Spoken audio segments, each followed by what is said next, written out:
Syekh, ini walaupun aku belum berumah tangga, tapi aku tuh pengen tahu dong, Syekh.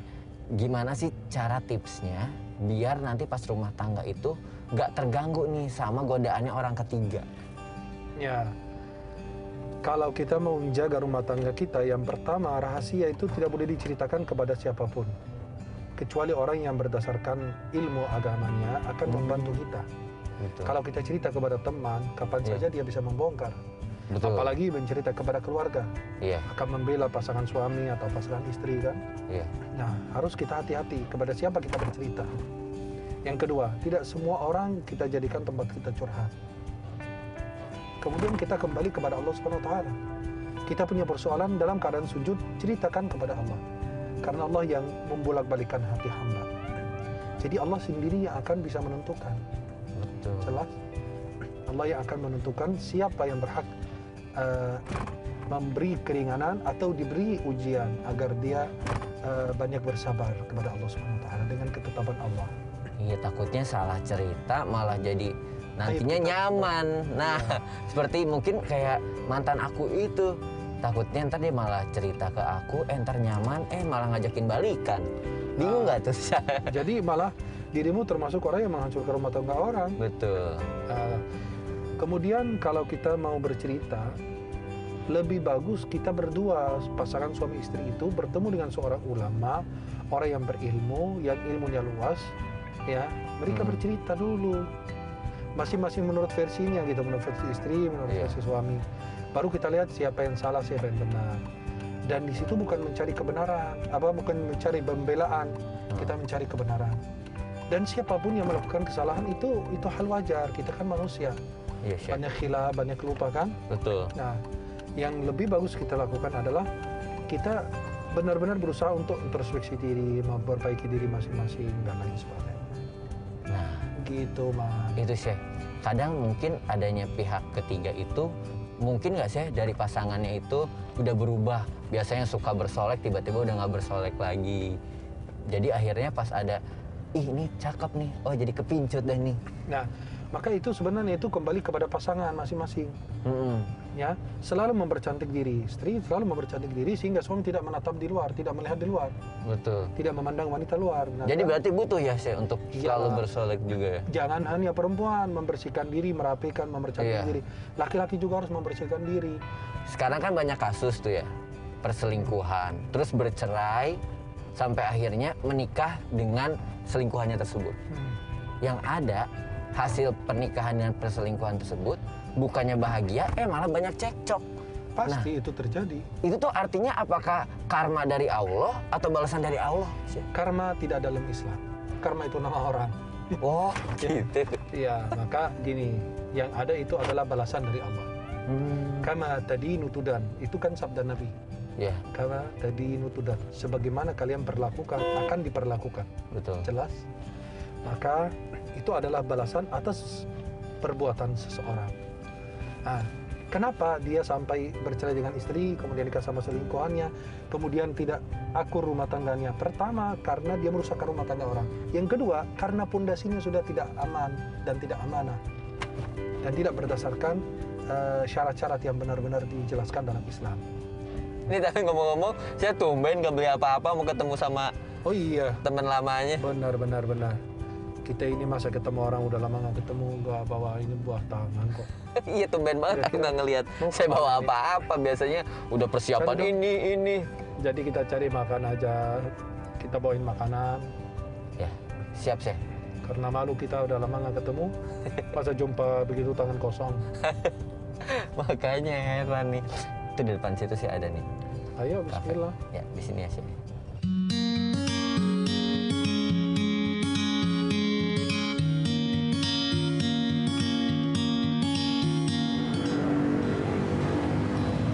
Syekh.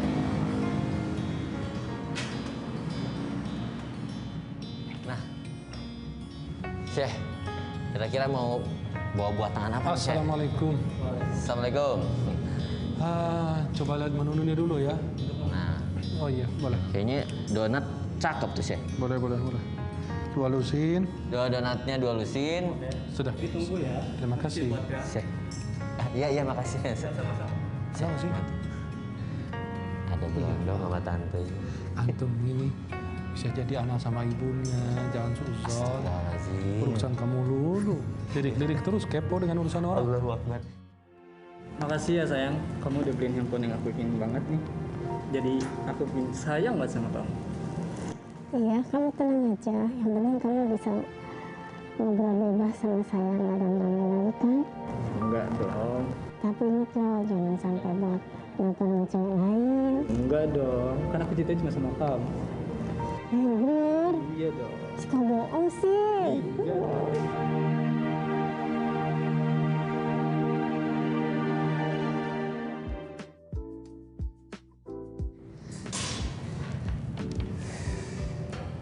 Ya Allah. Nah, tinggal tunggu pesanan langsung jalan. Siap, Seh. Seh, lihat tuh. Makin mesra banget. Ah, jangan suzon dong. Ustaz. Takut nanti ini apa? Suami istri apa anak sama ibunya? Oh, anak sama ibu nggak mungkin lah, Seh. Anak sama ibu. Saya aja masa ibu saya nggak segitunya. Ini mah kelihatan banget. Kepo banget.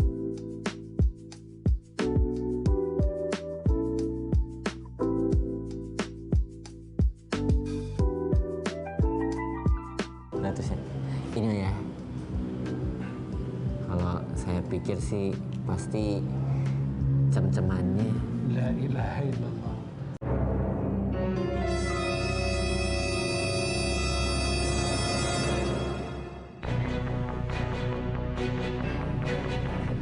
Lapar nih, Seh. Astagfirullahaladzim. Ini berulang kamu. Saya kerja demi kamu. Kamu wanita jahat. Tuh kan, bener kan, Seh? Benar, Papa. Bukan keluar kota. Apa? Ini udah terbukti kamu sama berondong. Pak. Kamu terbang. Kamu tahu ini istri saya. Ngapain juga kamu berpacaran sama dia? Udah, Pak. Udah. Tenang. Ada apa ini? Ada apa? Ini istri saya, Pak. Terus? Selingkuh sama berondong ini, Pak. Ya Allah. Astagfirullah. Saya udah capek, Pak, kerja keluar daerah. Dia selingkuh seperti itu. Gini. Ya udah gini. Kalau persoalan-persoalan seperti ini harus dimusyawarahkan di ini dulu di rumah, di antara kalian bertiga cari jalan keluarnya. Daripada kan kalian kagetin pengunjung terus banyak hal-hal yang ini terjadi kan nggak enak. Ini berkaitan dengan rahasia rumah tangga. Bisa dimusyawarahkan, bisa dibicarakan baik-baik.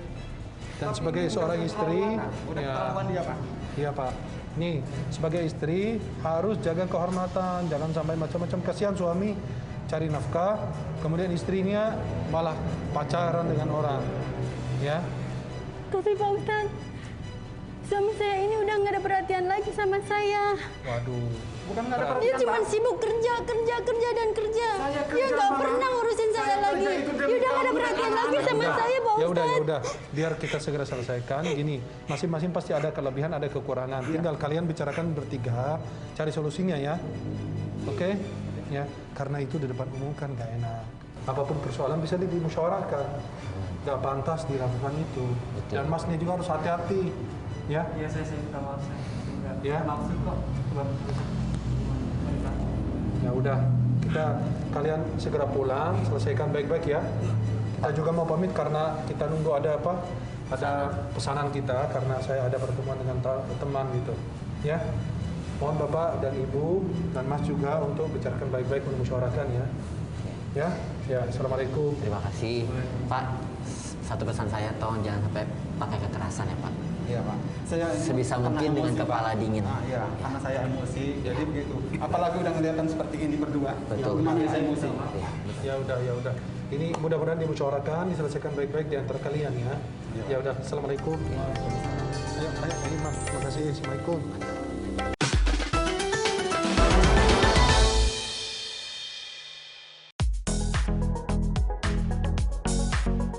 Syekh, dalam Islam bagaimanakah memandang orang yang suka mengganggu hubungan orang lain, terutama hubungan suami istri, kayak si berondong tadi itu tuh, Syekh?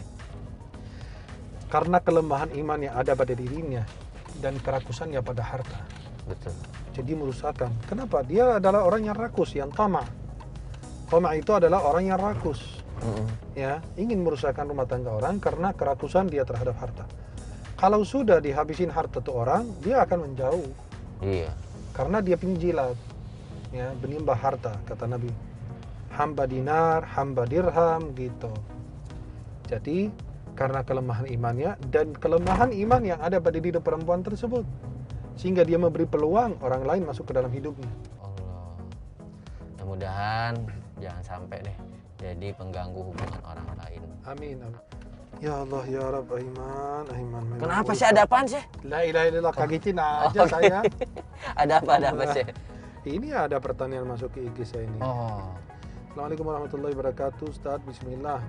Mau tanya Ustadz, gimana ya ngasih tahu ke teman kita yang pelakor, namun dia tidak merasa menjadi pelakor karena dia berpikiran tidak ada niatan untuk merusak rumah tangga orang. Apakah semua itu tergantung niat? Dan kenapa ya pelakor itu merasa dia tidak salah? Itu Pas itulah banget nih nggak sama bahasan kita nih sih adil dong. pertanyaannya. Itu gimana tuh sih? Nah, dia bilang kasih tahu teman ya gimana? Ingatin dengan cara yang bagus, cari bahasa yang tepat, waktu yang tepat, momentum yang tepat. Ya, tapi jangan merasa menggurui dia. Karena masing-masing kita punya aib dan kekurangan. Betul. Jadi dia bilang, kamu juga lurusin dirimu, kamu itu jadi kan panjang lebar. Iya. Maka cari bahasa yang tepat, waktu yang tepat, momentum yang tepat untuk bisa memberi nasihat. Nah, kemudian beliau bilang di sini apa? Nah, karena dia berpikiran dia tidak ada niatan untuk merusak rumah tangga orang, terus dia mau ada niatan apa? Mau jadi apa dia? Kalau bukan untuk merusakkan, ya. Iya. Kalau cuma bertemanan doang, hanya sekedar pekerjaan atau urusan-urusan, itu kan sebatas teman. Melebihi itu jangan, karena bisa disalahpahami oleh pasangan yang lain. Jelas, kalau dia bertemanan dengan suami orang, nanti istrinya takut curiga, salah paham. Jadi keributan mereka di situ. Apakah semua itu tergantung niat? Ya, katanya kan dia nggak ada niatan, terus dia ada apa? Ada keperluan apa di situ selain dia mendekat dengan suami orang atau istri orang? Harus kita saling menjaga. Karena niat itu yang tahu Allah. Kita cuma menghukum zahirnya. Kan dari mana tahu saya niat Aiman baik atau buruk kan? Iya. Nah, kan yang tahu harusnya siapa? Allah Subhanahu wa taala. Iya. Dan kita sendiri yang melakukan hal demikian gitu. Ya. Kenapa si pelakor itu merasa tidak salah? Iyalah, siapa yang mengakui dirinya bersalah? Semua orang mencari pembenaran buat dirinya. Siapa mau bilang dirinya salah? Iblis aja disuruh sujud aja yang merasa dirinya nggak bersalah. Ketika disalahkan oleh Allah, iblis gitu kan.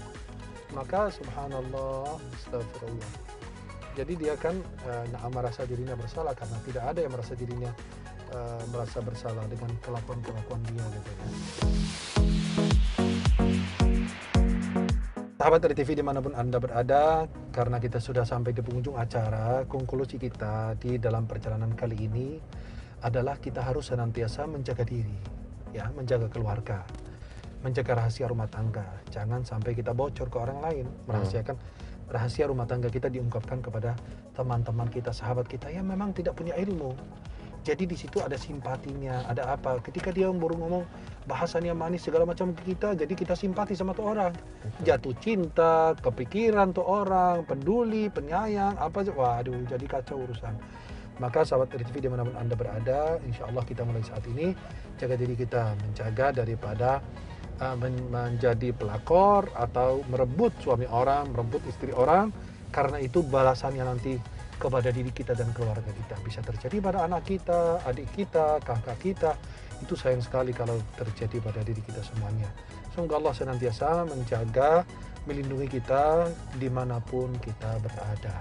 Amin. Walhamdulillahirabbil alamin. Syekh, ini pas banget kebetulan nih, kayaknya udah deket nih Syekh. Kira-kira nanti Syekh ketemunya di mana tuh sama Di temannya? situ di dekat situ tuh. Oh gitu ya, ya udah deh kalau gitu Syekh. Kita pamit dulu kali ya Syekh sama iya, sahabat bismillah. RTV di rumah nih. Alhamdulillah. Terima kasih banyak sahabat RTV di rumah yang udah 30 menit menyaksikan acara Ustadz on the Road. Semoga bisa mengambil hal positif dari acara ini. Amin, amin. Amin. Dan jangan lupa tetap patuhi 6M. Wih, Yang pertama, mau pakai masker, yang kedua mencuci tangan, menjaga jarak, mengurangi mobilitasi. Dan menjauhi kerumunan. Yang keenam, itu tambahan dari kita, tidak ada dalam buku catatan, hanya perhatikan adalah menonton RTV khususnya Ustadz On The Road. Yes, karena RTV sebentar lagi akan transisi ke TV digital. Wah. Insya Allah, mudah-mudahan berkah semuanya. Amin. Mundurkan diri, saya Ahmad Al-Misri. Dan saya Eman Riki. Assalamualaikum warahmatullahi Warahmatullahi wabarakatuh. wabarakatuh.